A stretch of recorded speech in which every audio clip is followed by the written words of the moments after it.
But I'm thrilled to be back with so many proud, hardworking American patriots who believe in faith and family, God and country. Thank you very much.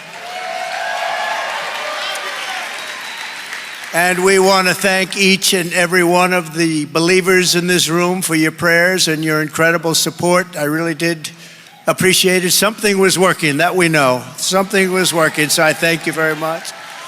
And I stand before you tonight thanks to the power of prayer and the grace of Almighty God.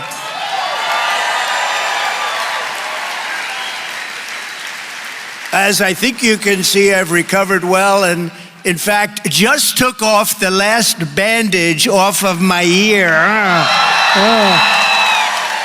I just got it off. I took it off for this group. I don't know why I did that for this group, but that's it. I think that's it. I hope that's it. Let me also thank Charlie Kirk for hosting this event and for his leadership, as well as Bishop Aubrey Shines. Thank you, Bishop.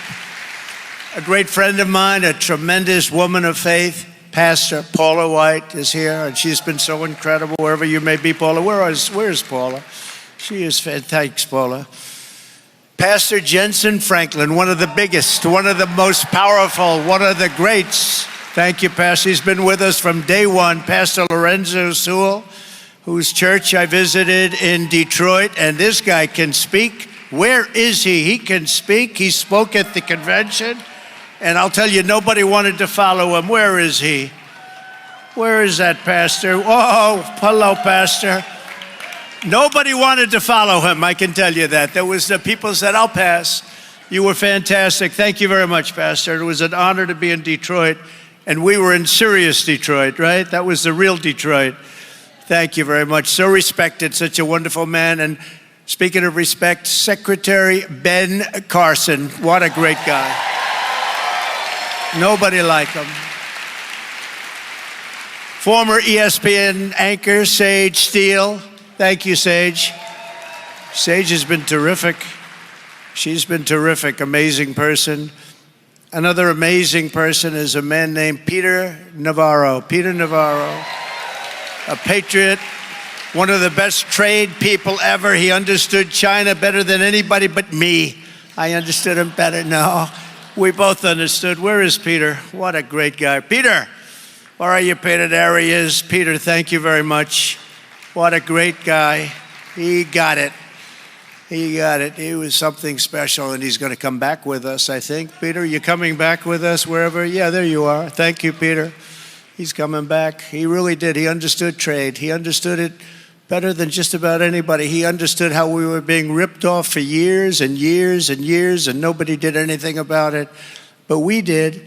And today we're delighted to announce the launch of our new coalition, Believers for Trump. Believers, you're believers for Trump.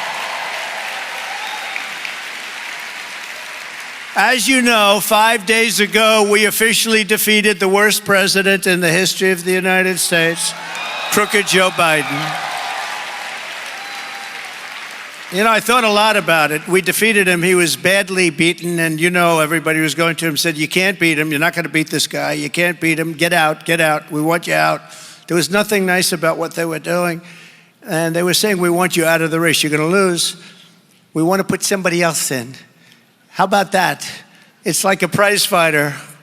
He's losing badly, ready to be knocked out. And they say, well, wait, let's stop the fight. Let's put somebody else in.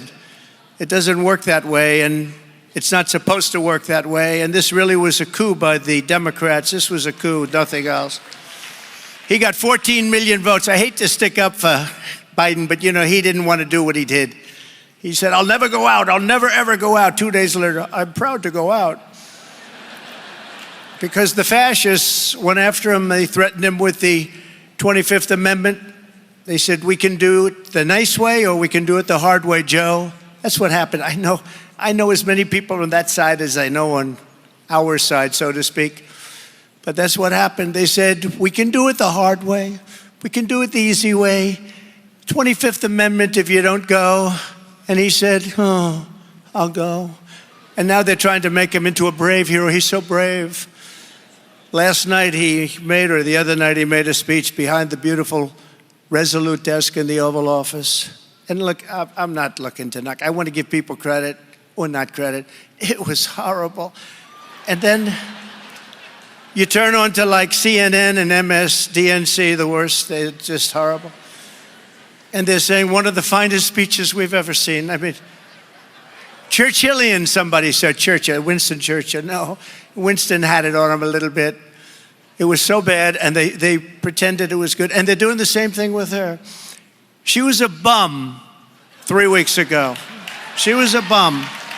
A failed vice president in a failed administration with millions of people crossing, and she was the border czar.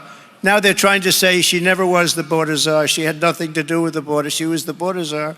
They're trying to take it. They're deleting it all over the place. They want to take it because we have the worst border in history. And 3.5 years ago, we had the best border that we've ever had. In fact, my chart that I looked over to the right, that chart, you know, the famous chart that showed we had the best numbers in history, at least recorded history on the border, that chart probably saved my life. Can you believe it? Because I looked over. If I didn't look over, I got a problem. Wasn't too good anyway. Did you see the FBI today apologize? They said, well, it might have been a bullet, but it might have been glass. Oh, really? Where did the glass come from? Or it might have been shrapnel. Where did the shrapnel come from? No, they then said it was a bullet. They just try and do it. It just never ends with these people. They raid Mar-a-Lago. They do things so bad, so bad. Our country is so sick. But they apologize. We accept their apology. So now we have a new candidate to defeat the most incompetent, unpopular, and far-left vice president in American history. That's what she is, the most incompetent, but certainly the most far-left. Together, 4 months from now, we're going to defeat Kamala Harris, who a short time ago strongly fought to defund the police and the radical left Democrat Party. We're going to take back that very beautiful White House, and we're going to make America great again, guaranteed, and it's going to go fast. With your vote, I will defend religious liberty in all of its forms. I will protect Christians in our schools, in our military, in our government, in our workplaces, in our hospitals, and in our public square. And I will also protect other religions. We want that, right? Other religions. And we will bring our country back together, one nation under God.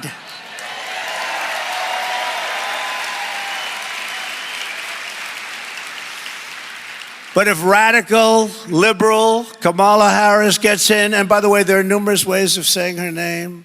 They were explaining to me, you can say Kamala, you can say Kamala. I said, don't worry about it. It doesn't matter what I say. I couldn't care less if I mispronounce it or not. I couldn't care less.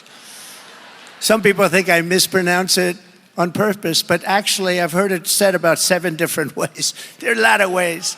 There are a lot of ways. But if radical liberal Kamala Harris gets in, you will have the exact opposite effect. Harris will appoint hundreds of extreme far-left judges to forcibly impose crazy San Francisco liberal values on Americans nationwide. Now, you've seen what's happened to San Francisco. It was the best city maybe in our entire country 15 years ago, and now it's barely livable. That's what she's the one that started. She was an original defunder. She was a defunder of the police. She said, let's defund the police. She was the first one to start it. But now, of course, she's tough. She did not. They always, one thing about a politician, I guess including me, you always go back to your original thought. Now, my original thoughts were very good. You'll like my original thought. I'm the only one out there that probably got worse. It's true. My original thoughts, you always go back to them. And she went back to them, and she will go back. If she ever got in, she will go back to all of those horrible original thoughts that she had. She'll appoint hardcore Marxists to the Supreme Court to shred our Constitution and all of our religious liberty. She will do that absolutely. She will try as hard as she can to add as many justices as possible to the U.S. Supreme Court. We don't want that to happen, do we? We like our 9 justices the way they are. We don't want to have 17. I've heard numbers 21. 21 sounds like a great number. What about 23? They want to have an odd number. That's the only thing we agree on. In other words, she wants to pack the court, which is their number one agenda. And we can't let that happen. We're not going to let that happen. We're not going to have anybody added. We're going to do it the way we've done it for many, many years. That's really a stopper. It's a stopper. The Supreme Court, and by the way, you can take a look. There have been many things that have happened over the last few years where there's been great uniformity on things that aren't necessarily conservative, but they did the right thing. That's what's supposed to be happening, and that's what's happened. They've done the right thing, but they can't pack the court. The hordes of illegal aliens storming across our borders will exceed 40 or 50 million by the time they're finished. That's what they want. They want millions. You know, the number, I believe the real number already, or very close, is 20 million people have come across our border. Think of it. Over a very short period of time, with 4 more years of Harris, who was worse than Joe Biden in a true sense and far more liberal, America will be decimated by migrant crime, demolished by fascism, ravaged by rampant inflation, and impoverished by the complete obliteration of American energy. They don't want any fossil fuel no matter what. In other words, good luck. I hope you enjoy walking to work. You know what makes electricity, right? Fossil fuel. They don't understand that. You know, it comes from someplace, right? It comes from fossil fuel. I'm here tonight because we must never let that happen. Our task is to defeat socialism, to defeat Marxism, communism, to defeat the cartels and the criminals and the human traffickers trafficking women. And that means defeating Kamala Harris in a landslide.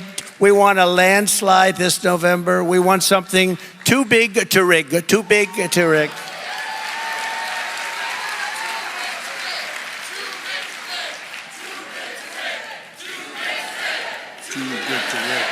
Too big to rig. Too big to rig. We cannot let this, I have to say once great country, but will soon be a great country again. But right now, we don't feel like this is a great country. We're a laughing stock all over the world, but we can't let our country fail. As everyone here understands, the radical left ideology Kamala supports is really militantly hostile toward Americans of faith. And you saw that during the pandemic where people couldn't get together. Even when they wanted to get together with big spaces outside, they were ravaged.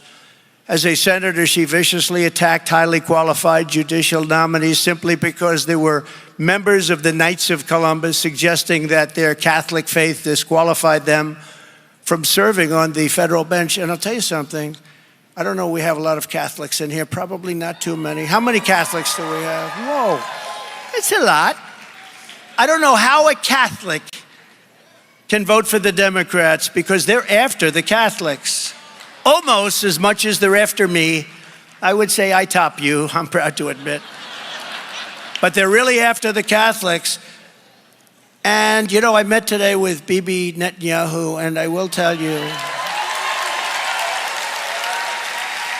I asked him a question, and he said he's getting asked that question a lot. I said, how can a Jewish person or a person that loves Israel vote, think of this, vote for these parties? I mean, how can they vote Democrat? How can they vote for these horrible people that want to destroy? But I asked him, how do they vote for Democrats? Everything is negative. Everything, they want to stay in the way. They don't want to have victory. They want to stop you from having victory. They want to put you in jail. They want to persecute you. How does a Jewish person vote for a Democrat? And traditionally, they have. No, traditionally, they have. And we came to the conclusion it's mostly habit. Because they have for 50 years. I mean, they have. That's what they've done. But how does a Jewish person vote for a Democrat? How does a Catholic person vote for a Democrat? With what they're doing to Catholics, I just don't get it. Somebody doesn't like Catholics in that administration, and I don't even know who it is. I don't think it's Biden, because I don't think he has any idea what the hell he's doing. I don't think he has any ideas on any subject. Kamala Harris supports California's outrageous new law trampling on parental rights and allowing minors to change their gender without parental notification or consent. Can you imagine? She's in favor of that, by the way. Or she was. She's probably losing. You know, they're losing as much as they can. But remember, a politician always goes back to where they started. Harris wants to forcibly compel doctors and nurses against their will to give chemical castration drugs to young children. You know that, right? She totally supports that. And she supports the Biden-Harris Title IX policy of forcing every public school in America to let men into women's and girls' locker rooms. Can you imagine? It's like, what are we doing? What? You know, the whole world is laughing at us. You do know that, right? We've gone wacko. As president, I will protect the safety and well-being of America's children. I will defend the values of the American family.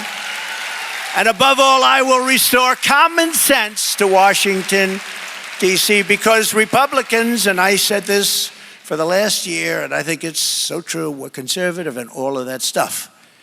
But you know what? We're the party of common sense. Common sense. We want borders, we want security, we want safety, we want good education. We'd like low interest rates, we'd like to be able to buy a house. We want safety, though. We want safety, we want strength, we want wisdom. We don't want to have an electric car where everybody has an electric car that doesn't go far, is made in China, costs too much. And by the way, and I want to thank Elon Musk for endorsing me, by the way, I have to tell you.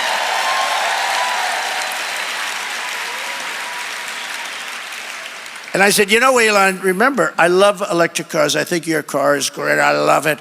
But it's not for everybody. And, you know, he never said to me, look, I'm going to endorse you, but, you know, you have to show. Because I think the electric car and I think the Tesla, I think it's incredible what they've done. But there are other reasons, like sometimes you want to drive long distances. You don't want to stop. You know, in the Midwest, someplace in the Midwest, they put up 8 charging stations. You know that, right? They spent $9 billion. Now, you know what a charging station is? It's like a gas pump. It's the equivalent of a gas pump for electricity, right? It's a little thing. They spend $9 billion. That would mean that if they did it throughout the country, all the locations designated, it would cost $5 trillion, so our country would have to file for bankruptcy. They would have to file bankruptcy protection to build church. The whole thing is crazy. They want everything to be all electric. But Elon's great. He endorsed me. He said, look, you know, you got to say what you say. And I love the car. I think it's great. And some people love them and some people want them. But I think if you're going to go long distances, it's a little bit, you're challenged. You're challenged. In my first term, I defended, and like nobody, Christians against hate and bigotry. Nobody did what I did, and Marxist aggression. No president has ever done what I've done for Christians before. I restored religious liberty for doctors, nurses, teachers, and faith groups like the beautiful Little Sisters of the Poor. We defended them very strongly. I stopped the IRS from using the Johnson Amendment. That's after Lyndon Johnson, who had a problem with a certain pastor in Houston, didn't like him, so he passed an amendment that was a disaster. To interfere with pastors' freedom of speech, he wouldn't let pastors even discuss anything having to do with politics, and if they did do that, they'd take away their tax-exempt status. So pastors were afraid because they need the tax-exempt status in order to do what they have to do, and we want to listen to our pastors. We don't want them to be silenced because these pastors are incredible people. That's right. I listen to you. Sometimes I don't listen well enough, though, I will say. You know, Franklin Graham, you probably heard me say this. I said it a couple of times, but he's a great guy and always been a supporter of mine. He was never a supporter of people politically. Probably he can't be, but he was always a supporter, and openly. But he wrote me a letter a few weeks ago. He said, President Trump, I love listening to your stories. You're a great storyteller. That was very nice. He said, but please, if it's possible, it'll be even better. Don't use foul language. He told me, please, do away with foul language. If you don't use foul language, it will be even better. And I thought about it, and I tried it for a couple of nights, actually. Actually, it didn't work out so well. It was, when I get to the punchline, I'm ready to use that one word, just one, Franklin, one word. And then I use a politically correct word, and the whole thing just falls flat. But I try. I'm trying, Franklin, I'm telling you. No, he's a good man. He's a good man. I issued guidance making clear that the right to freedom of worship does not end at the door of a public school. We know that. I was the first and only president to convene a meeting at the United Nations to end religious persecution worldwide. That's the first president to do it. They didn't want to get into it. All of these very religious presidents that you've had, religious in quotes, they said, no, we'll pass on that. But I went and I did it, and I was proud to do it. For 4 years, I stood proudly with our friend and ally, the State of Israel.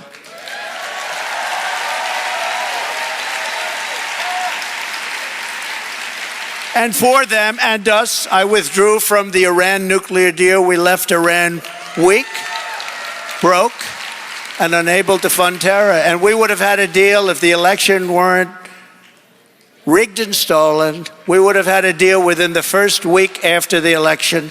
Instead, Iran is now a very wealthy country. They were a poor country. I said, nobody can buy from them. If you buy from them, you can't do business with the U.S. And China didn't buy, and nobody bought, and they didn't have the money to give to Hamas and Hezbollah.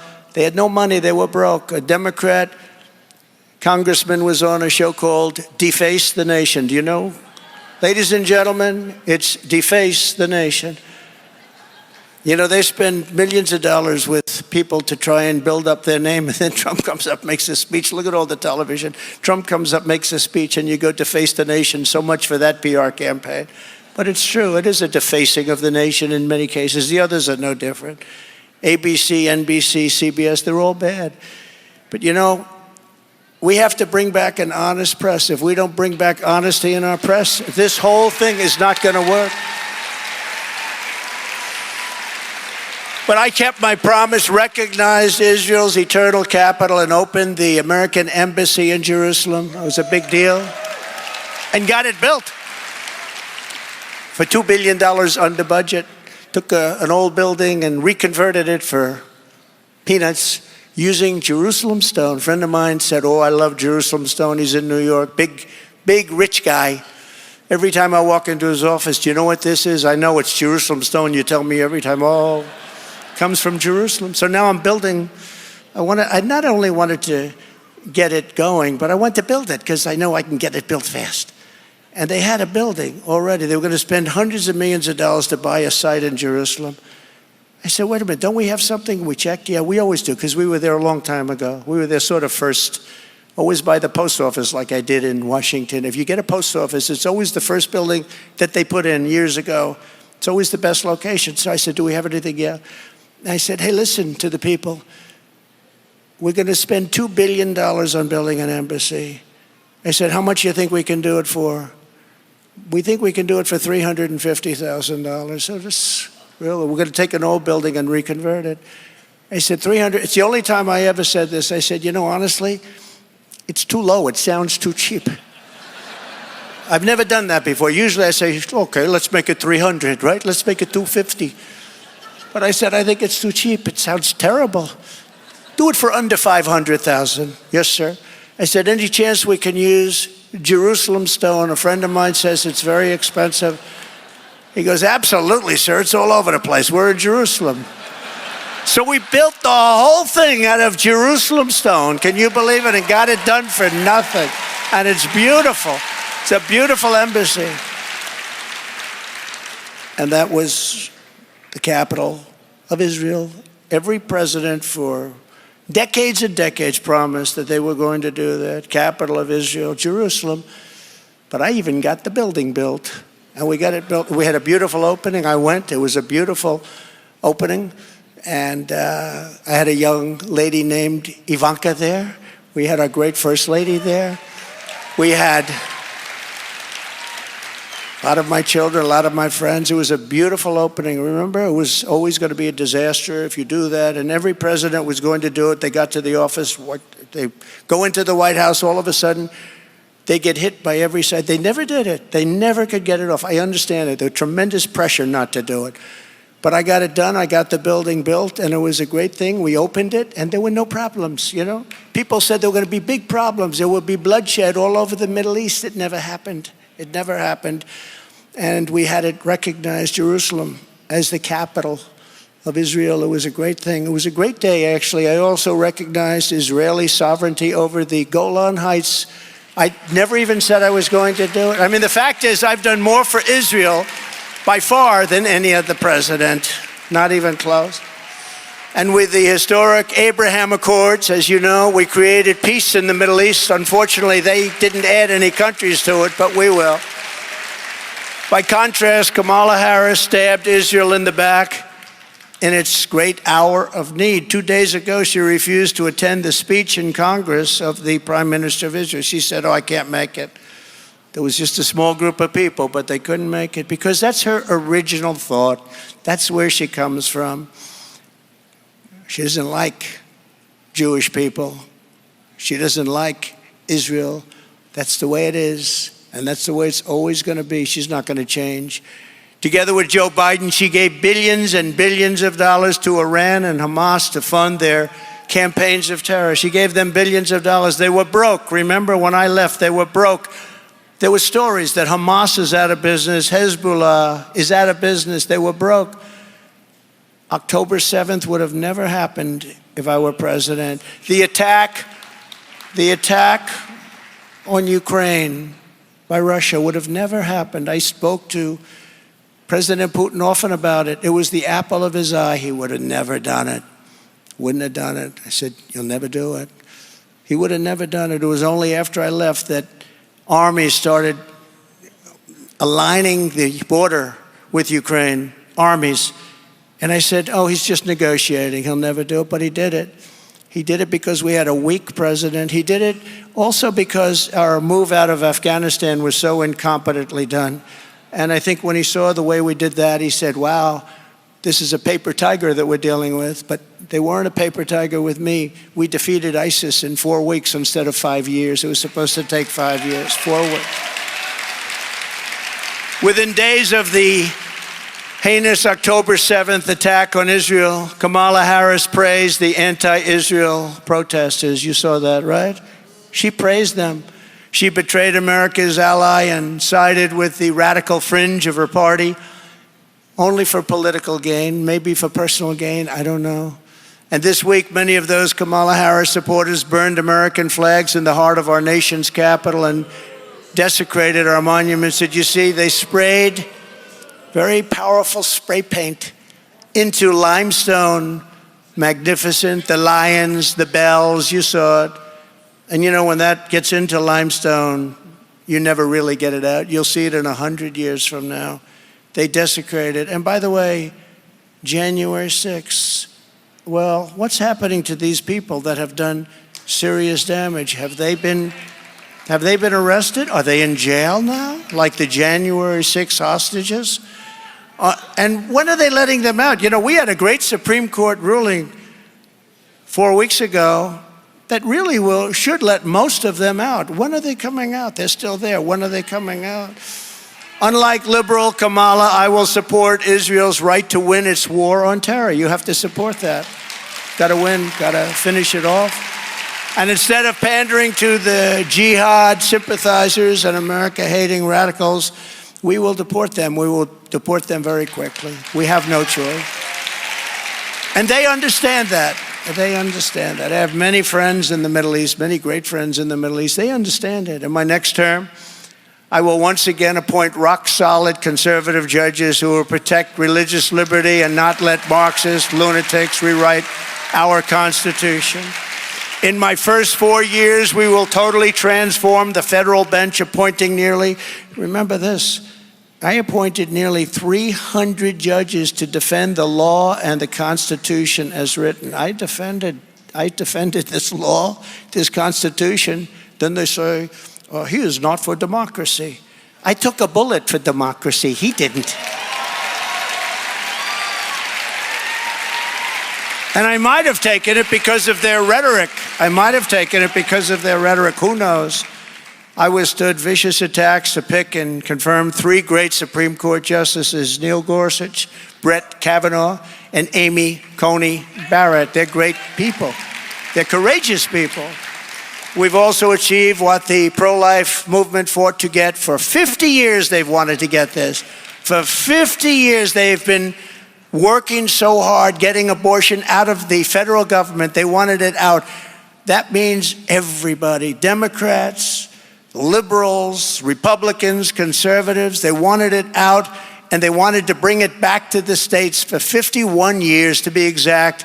And that's the way everybody, all legal scholars, virtually everybody, they wanted it out of the federal government, brought back to the states. And now it's up to the will of the people in each state. It's up to the voters. They're doing it. And some states will be more conservative in what they vote for, and other states will be more liberal. I mean, Ohio, we love Ohio, but they voted quite a liberal law. Kansas, same thing, very liberal. Then you'll have a Texas and you'll have other places, but it's now being voted on all over. The people will decide, and that's the way they always wanted it. If Kamala Harris has her way, they will have a federal law for abortion to rip the baby out of the womb in the 8th, 9th month, and even after birth, execute the baby after birth. The baby is born. Remember the former governor of Virginia, he said, the baby is born.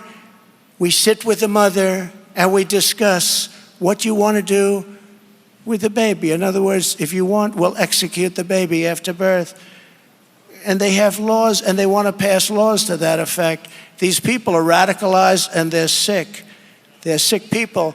So they're really, if you look at it, they're really the radical ones. And like Ronald Reagan, I strongly believe in exceptions for life of the mother, rape, and incest. I think it's very important. Don't forget, you have to go with your heart.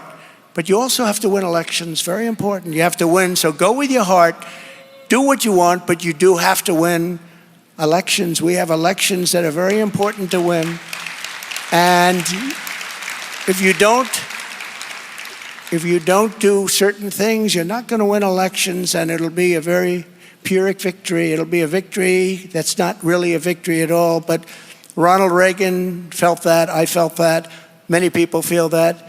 And we really did something that nobody thought was possible. I want to thank the 6 Supreme Court justices, Clarence Thomas, Samuel Alito, John Roberts, Brett Kavanaugh, Neil Gorsuch, and Amy Coney Barrett for the wisdom and the courage they showed on this long-term and very, very contentious issue. And getting it back to the states puts the question where it belongs with the vote of the people, and it's happening all over the country. You're having the vote of the people.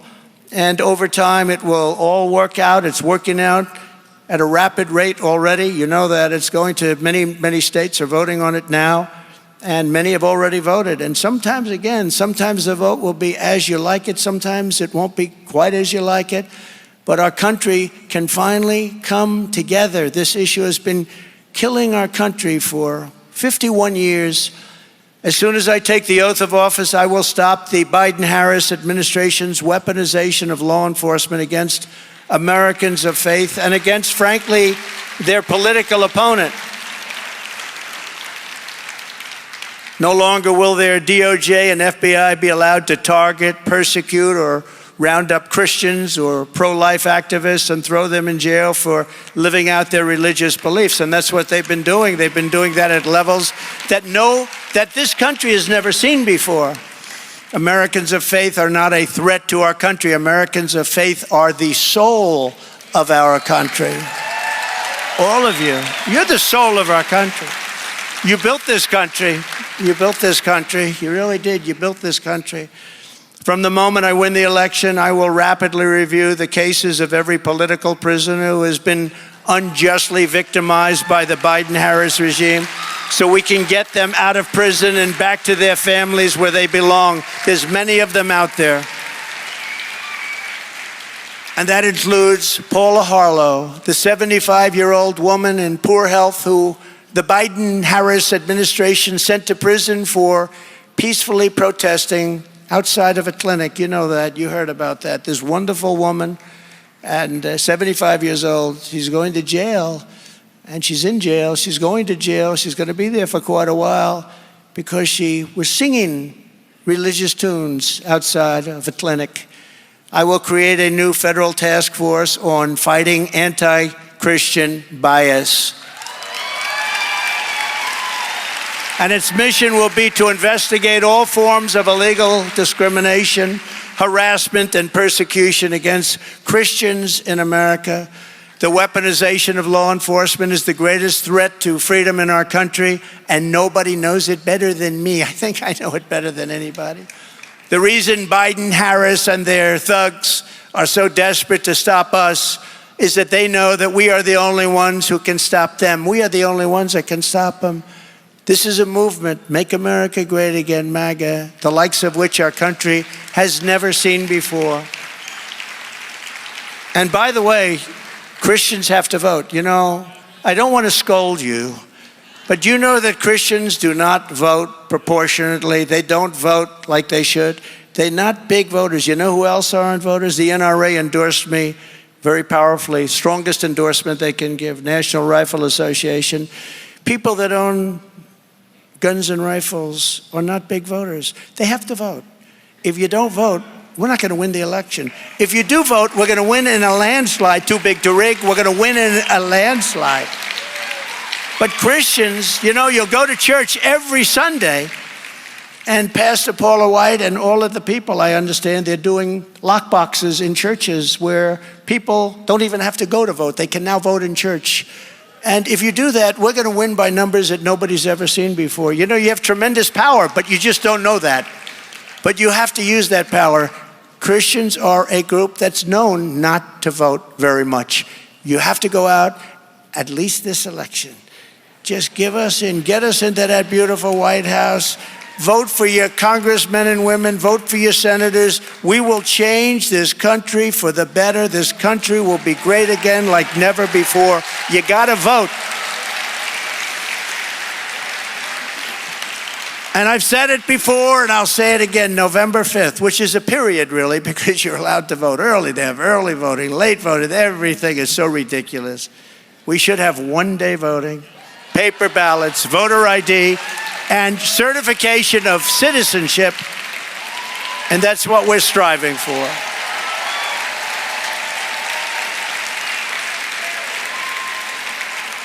But voting actually starts on September 6th in North Carolina, a great state. We're doing very well there. I only say that when we're winning or going to win, you know that. I mean, it's just one of those little things, can't help it. No, it's a great state. North Carolina, September 6th. Then it's Pennsylvania toward the end of September, and it's various states in September, and then you have October, and you know, it used to be on November 5th you vote, but November 5th, meaning November 5th period, meaning this election will be the most important election in the history of our country. We're going to save our country with this election.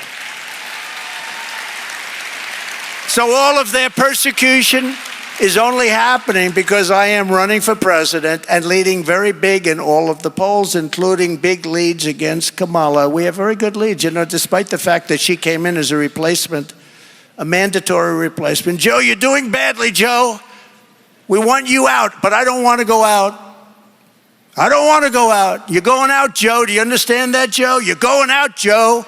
I don't want to go out. I won't go out. All right. If you don't go out, we're going to go after you with the 25th Amendment. You're incompetent. Everybody knows that, Joe. You know, I won my case in Florida on the documents, right? Joe had a much more, you know, I had the Presidential Records Act on my side. I was allowed to do. I didn't do anything wrong. He did, because he didn't have the Presidential Records Act. He lost his case, but the decision was he's incompetent. So he can't go to trial. So he's incompetent. Think of this. He's incompetent. He can't go to trial, but he's allowed to be president. So he can't go to trial because he's incompetent. He can't defend himself, but he's allowed to be president. What's that thinking all about? The radical left Democrats rigged the presidential election in 2020, and we're not going to allow them to rig the presidential election in 2024. We won't have a country left, right?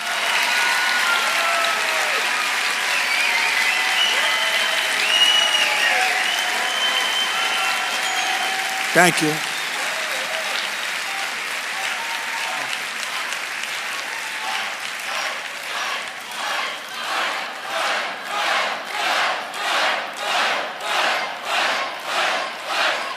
Thank you.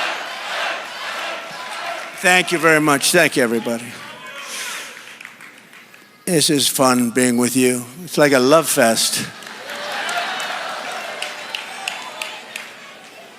Tomorrow I'm going to be with the Bitcoin people. That's a little different. We cover lots of territory. No, but we love being with you. Every time the radical left Democrats, Marxists, communists, and fascists indict me, I consider it a great, great badge of honor. Don't forget, I've been indicted more than Alphonse Capone. I always use him because Scarface. He's the meanest guy. See the guy right up in the front row, this big, strong guy with the hat on. Stand up. Look at the muscles all over. Yeah, stand up. Look at him. If Al Capone had dinner with him and didn't like him, all those muscles wouldn't mean a thing. He'd be right now in the foundation of a building someplace. I've been indicted more than Alphonse Capone, but I've been indicted for you. I've been indicted for nothing. I protested a crooked election. That's what they indicted me on. But I've been indicted for you. And never forget, our enemies want to take away my freedom because I will never, ever let them take away your freedom. It's as simple as that. They want to silence me because I will never let them silence you.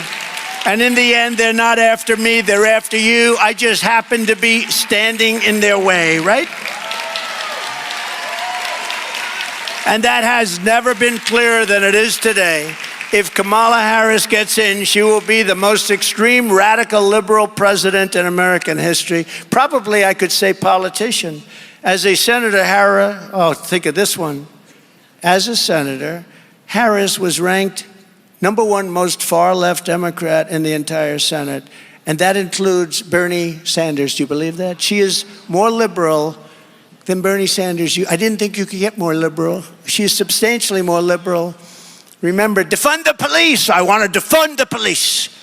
Now all of a sudden she says, oh, I'm tough on crime. Nope. You always go back to where you came from. She makes Bernie Sanders actually look like a moderate. You don't want that. You can't have that. Look, we can't. We're not going to survive. I'll tell you what, if she does win this election because of whether it's cheating or any other way, it's impossible to believe somebody can say, let people come into our country. And I mean, these people that are coming in are rough. The only thing good about, they're so dangerous and so bad, they make our criminals look like very nice people. That's the only thing good about them. She supports free government health care for illegal aliens, abolishing ICE, decriminalizing illegal immigration. Do you believe it? Mass amnesty for illegals, banning fracking. No more oil drilling. We don't want any more oil. We want everything to be run by wind. We'll put a windmill on the top of our car. She wants to outlaw private health insurance. A lot of people have private health insurance. They want to keep it that way. It's phenomenal. She wants to defund the police, forcibly ripping guns out of the hands of law-abiding citizens. As vice president, she even cast the tie-breaking vote to cut Medicare by $237 billion, your Medicare. And remember, Social Security is going to be wiped out because she's going to put the illegals coming into our country into that system. It's going to wipe out that system. You're not going to have Social Security. You're not going to have Medicare. You're going to officially, we're close anyway, you're officially going to third world status. The Harris agenda is an agenda for national destruction. The Trump agenda is an agenda for national renewal and greatness. We're going to make America great again. On day one, I will seal the border and stop the invasion of our country. Since Kamala was appointed border czar, and that's what she is. She wants to take the name away. Oh, I don't want that name anymore. She loved it when she had it, but she never went there. She never did a thing. I was with Tom Homan and some of the great people, Brandon Judd, the other day, and they were saying, first of all, they said, Trump is the greatest president in the history of the country. I should say that. And he was the greatest on illegal immigration, and that's true, definitely. But since Kamala was appointed border czar in March of 2021, millions and millions of illegal aliens have stormed across our borders. You know that. And they're coming not just from South America. That's the least of it. They're coming from Africa. We had people coming in from parts of Africa. The Congo, 22 people from the Congo a couple of months ago. Where do you live? The Congo. Oh, what's your address? We lived in prison. What did you do? We refused to say. Oh, welcome to America. It's lovely to have you. They come from Asia, the Middle East. They're coming from everywhere. They're coming from all over, not just South America. They're coming from prisons and jails, mental institutions and insane asylums.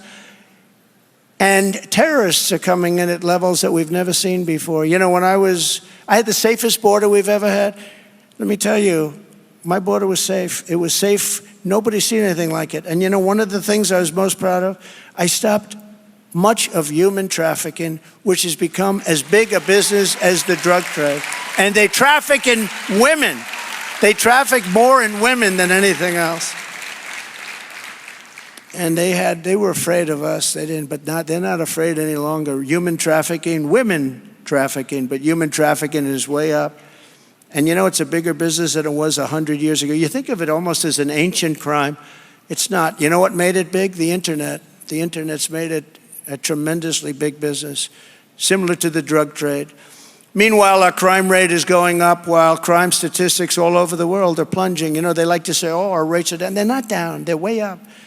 And we have a new form of crime. It's called migrant crime. We've become a dumping ground for the entire world. In Venezuela, crime is down 72%. I'm going to tell Charlie Kirk, I'm going to say, Charlie, next year, I want to have your wonderful summit in Venezuela. And he'll say, why? I say, because there's no crime in Venezuela. They put all their criminals into the United States. So I want to go to Venezuela where it's safe. Can you believe it? You know that Caracas, Venezuela, was one of the most crime-ridden cities in the world. Now it's safe because they've taken those criminals, they've taken those drug dealers, they've taken their prisoners, and they've moved them into the United States, large numbers, and the rest are coming. But they're not coming with me. We're going to get them the hell out of here, all of them. They're sending all of their criminals to us, all of these countries, all over the world. They're sending them to us.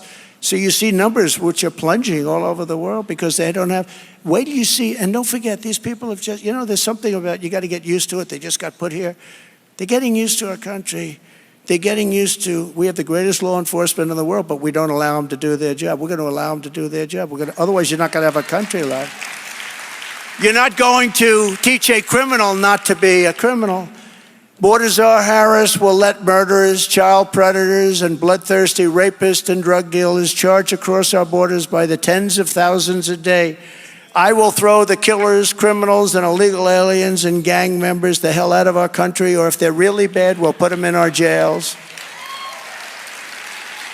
With your vote, we will begin the largest deportation operation. We have no choice in American history. We have no choice. Starting on day one, we will end the Biden-Harris inflation nightmare and make America affordable again.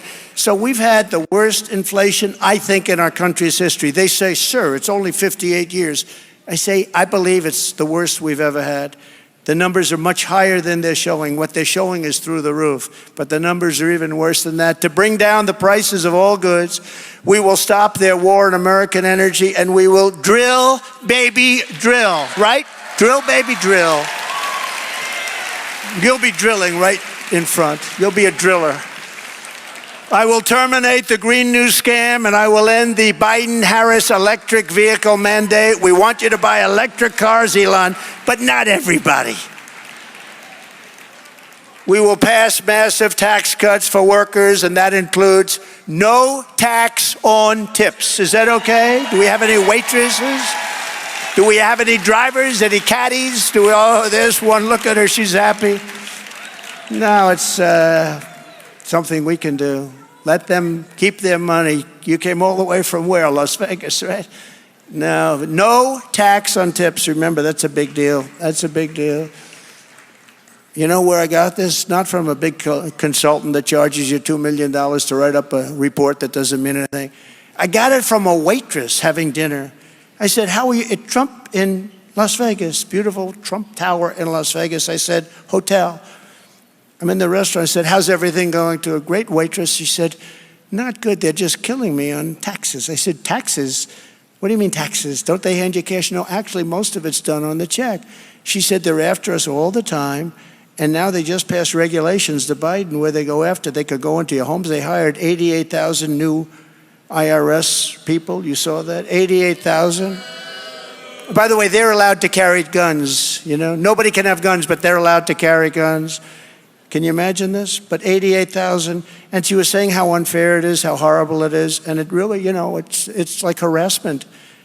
And I said, you know what? There shouldn't be tax on tips. There will be no tax on tips from now on, and we'll get that done very fast. I hope you remember that. You better get out and vote.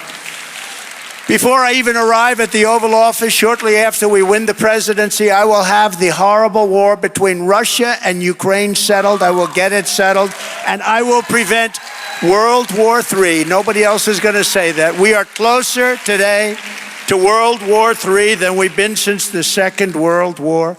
We will restore peace through strength. That's what we had. You know, remember when Hillary Clinton, crooked Hillary, remember Hillary? She used to say, look at him, he will get us into war. Look at his attitude. I said, no, my attitude is going to keep you out of war. That's what happened. We had no new wars. Other than I defeated ISIS, but that was a war that was already started. I defeated 100% of the ISIS caliphate. In my next term, we will build a great Iron Dome missile defense shield over our country, a dome like has never been seen before, and it will be entirely made in the USA. A lot of it will be in Florida. A lot of it will be right here in Florida. Oh, you like that idea? Look at her. Yeah.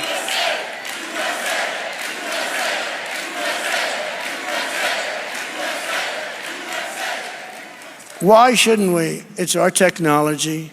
We know how to do it. You know, Israel, they had 300 rockets shot at it fairly recently. It knocked every rocket except one out of the sky. The other one was mortally hit and fell to the ground harmlessly. I say, why aren't we doing that? We're helping other people do it. Why aren't we building our own? And we're going to build it. And you know what the beauty is? We're going to make it here. It's going to be jobs and all that stuff. But somebody shoots a missile at us. We want to knock the hell out of the missile. We don't want to be landing in our cities. We're going to build it, and we're going to have it done, and it's going to be a lot of jobs, and it's going to be the most technologically advanced ever, even beyond what they have in Israel. We helped Israel with that. You know, Ronald Reagan wanted this many years ago, but then, in all fairness, then we didn't have the technology, not even close, but now we have an incredible technology. I will not cut 1 penny from Social Security or Medicare, and I didn't. Remember, I was the one that didn't. They are going to destroy it because they're signing up millions of people to go into Social Security and Medicare. They're going to destroy it. I will not cut 1 penny. I will not talk about 1 day or 1 year shorter. And I will not raise the retirement age of Social Security by 1 day, not by 1 year. We're not going to raise it at all. You can bank on it. You can bank on it. They're going to raise it. They're going to raise it way up. You'll say, you know, I'm getting ready to retire, but they just raised the Social Security age to 94. Kamala Harris will destroy Medicare and Social Security. She's destroying it. You watch, flooding it with millions and millions of illegal aliens who she will turn into American citizens so that she can get the votes for the Democrat Party. What they don't understand is with the Hispanic population, I think I'm doing better than they are right now. Won't that be a kick for them? We're doing great with Hispanics. We're doing incredibly with our black population is liking Trump much more than liking them. Wait till you see what those numbers are. Because they like security, they like jobs.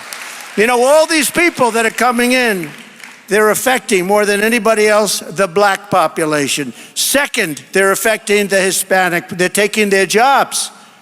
All of these millions of people that are flowing in are taking the jobs of black people, of Hispanic people, and of unions. The unions are not happy. They're taking union jobs. We're going to rebuild our cities into beacons of hope, safety, and beauty better than they have ever been before. We'll work with Democrat governors and mayors. Every single city that's in turmoil and danger, you look at Chicago and you look at all of the different cities all over the country, they're all Democrat run, every one of them, the top 25 for crime. What's going on with the crime. We will take over the horribly run capital of our nation in Washington, D.C., clean it up, renovate it, make it beautiful, rebuild our capital city so that it is no longer a nightmare of murder and crime, but rather it will become the most beautiful capital anywhere in the world. Right now you go down, let's go to Washington and look at the Jefferson Memorial. They want to change the name of that, as you know. Or the Washington Memorial, they want to change that name too. How do you figure we're going to change the name of George? I figured he was the one that was safe. I also figured Abraham Lincoln was safe. Nobody's safe. Nobody's safe. You know, we won 2 world wars out of certain forts, like Fort Bragg and other forts, Fort Lee, many forts. They changed the names of those forts. They changed their names. We left, they changed the names. No longer Fort Bragg. And the people in that area, they're not happy.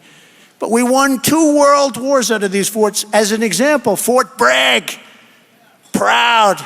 We won 2 world wars. Let's change the name.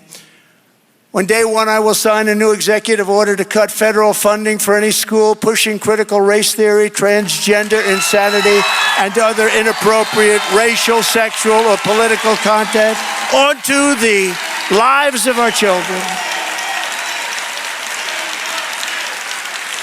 Thank you. It's true. Save our kids is right. Save our kids is right. And you're right. Thank you. And I will not give 1 penny to any school that has a vaccine mandate or a mask mandate. Not a penny. And I will keep men out of women's sports, if that's okay. And as I did for 4 years, I will fully uphold our very important but under siege Second Amendment. It will be fully upheld.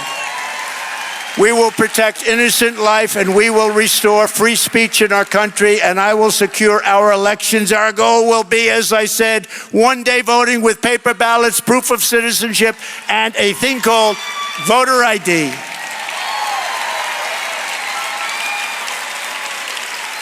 You know, when you negotiate, and I do that with the Democrats, and I negotiate with them all the time on this, but I say, look, we got to fix our laws on voting. We have to start with voter ID. Everybody has to have, no way! The discussion never even goes any further. I say, we have to have voter ID. It's called voter identification. Nope, we're not going to do it. Now, there's only one reason they do that, because they want to cheat. There's only one reason. Anything else, you know, in their national convention, when they had their convention, they have a voter tag on them bigger than their chest, depending on which chest we're talking about. Bigger than their, like this. Has their name, their serial number, it's got the whole deal. Middle name, past addresses, it's got everything. Otherwise, you can't get into the Democrat National Convention. But with voting, one of your most important things you can do, maybe in many ways your most important, they don't want to approve voter ID. That's because they want to cheat. But until then, Republicans must win. We have to win this election, most important election ever.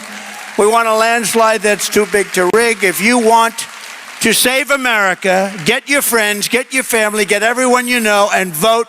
Vote early, vote absentee, vote on election day. I don't care how, but you have to get out and vote.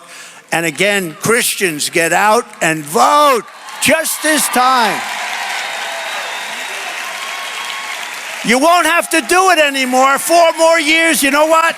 It'll be fixed, it'll be fine. You won't have to vote anymore, my beautiful Christians. I love you, Christians. I'm a Christian. I love you. Get out. You gotta get out and vote. In 4 years, you don't have to vote again. We'll have it fixed so good you're not gonna have to vote. In conclusion, America has always been a nation won, built, and sustained by Americans of faith.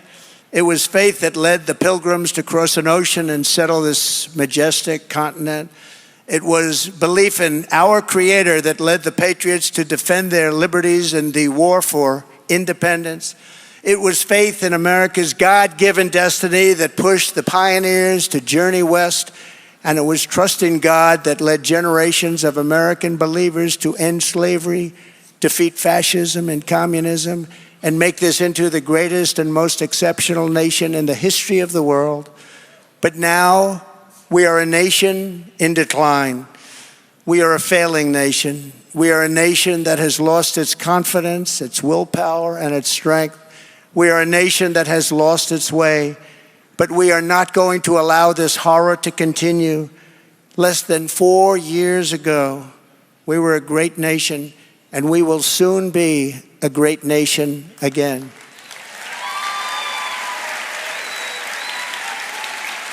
With our leadership, every disaster Joe Biden and Kamala Harris have created can be fixed, and can be fixed quickly, and it will be fixed quickly.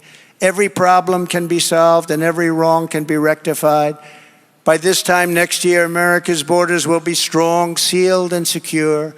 Inflation will be in full retreat. We will have it in full retreat. It will happen quickly. Our economy will be roaring back. Optimism will be surging. The American dream will be thriving again for citizens of every race, religion, color, and creed. Law and justice will reign all throughout our land. Freedom will be restored. The flame of liberty will be burning bright.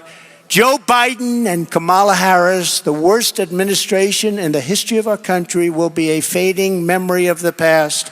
And our great silent majority, including the once forgotten men and women of our country, will be the one shaping America's magnificent future when I am the 47th President of the United States. Right? Because we are all Americans, and together we will show November 5th to be the most important day in the history of America. It will be the most important day in our history as a country. We are one movement, one people, one family, and one glorious nation under God. And together we will make America powerful again. We will make America wealthy again. We will make America strong again.